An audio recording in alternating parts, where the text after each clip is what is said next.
വളരേണ്ടത്, പഠിക്കേണ്ടത് വളരാനല്ല, സ്വയം ചെറുതാകാനാണ്. അത്രയും വളരുമ്പോഴാണ് നമ്മൾ ഹൃദയങ്ങളിൽ ഇടം ലഭിക്കുക. അല്ലെങ്കിൽ സ്ഥാനമാനങ്ങളെ കൊണ്ടും പണം കൊണ്ട് നമ്മൾ വളരും, ഹൃദയങ്ങളിൽ നമ്മൾ വളരുകയില്ല. മനസ്സിലാക്കുക. ഇന്ന് ശിഷ്യന്മാർ തർക്കിക്കുക, ആരാണ് വലിയവനെന്ന്. നമ്മോ ചിന്തിച്ചു നോക്കി, ഇതുപോലെ നമ്മുടെ ഉള്ളിലും ഒരു തർക്കം നടക്കുന്നില്ലേ? എന്തെങ്കിലുമൊക്കെ ചെയ്തു കഴിയുമ്പോൾ പ്രോത്സാഹനം കിട്ടിയില്ല, ഞാൻ ഒന്നുമല്ലാത്തൊരവസ്ഥയുണ്ടാകുമ്പോൾ നിശബ്ദമായിട്ട് അവിടെ നിന്ന് കടന്നു പോകാൻ, യേശുവിനെ പോലെ കടന്നു പോകാൻ എനിക്ക് പറ്റാറുണ്ടോ? എന്നേക്കാൾ ആരെങ്കിലും മുമ്പിലേക്ക് കയറി വരുമ്പോൾ അവരംഗീകരിക്കാൻ എനിക്ക് പറ്റാറുണ്ടോ? ഒരിക്കലും നമുക്ക് സാധിക്കാത്ത ഒരു കാര്യമാണ്. അവിടെയാണ് നമ്മൾ പഠിക്കേണ്ടത്, ചെറുതാകുക. ചെറുതാകുമ്പോഴാണ് കേട്ടോ ഹൃദയങ്ങളിലൊക്കെ നമ്മൾ വലുതാകുകയുള്ളൂ. ആ ചെക്കൻ്റെ അല്ലെങ്കിൽ ആ മകൻ്റെ, ആ മകളുടെ ആ എളിമ എന്തോരുണ്ടെന്ന് മറ്റുള്ളവർ പറയാൻ പഠിക്കണമെങ്കിൽ നമ്മൾ അത്രയും പഠിച്ചാലേ പറ്റുകയുള്ളൂ.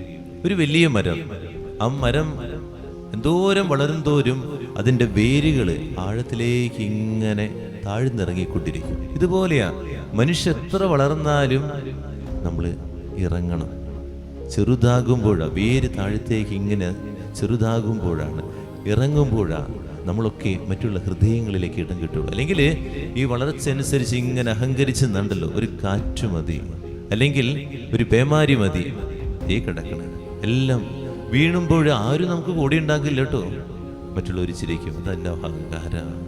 എന്തായിരുന്നു അഹങ്കാരം? കുറച്ച് പണം കിട്ടുമ്പോഴേക്കും, എന്തെങ്കിലുമൊക്കെ സ്ഥാനമാനം കിട്ടുമ്പോഴേക്കും, അല്ലെങ്കിൽ ഞാൻ എന്തെങ്കിലും ഒരു അധികാരം ഒരു 2-3 വർഷം കിട്ടുമ്പോഴേക്കും നമ്മൾ ഒരിക്കലും കണ്ണ് മഞ്ഞളിക്കാതിരിക്കുക.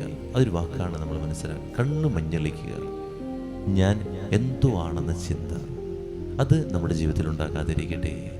കുഞ്ഞുണ്ണി മാഷ് പറയുന്നൊരു വാക്കുണ്ടല്ലോ, എൻ്റെ പൊക്കമില്ലായ്മയാണ് എൻ്റെ പൊക്കം.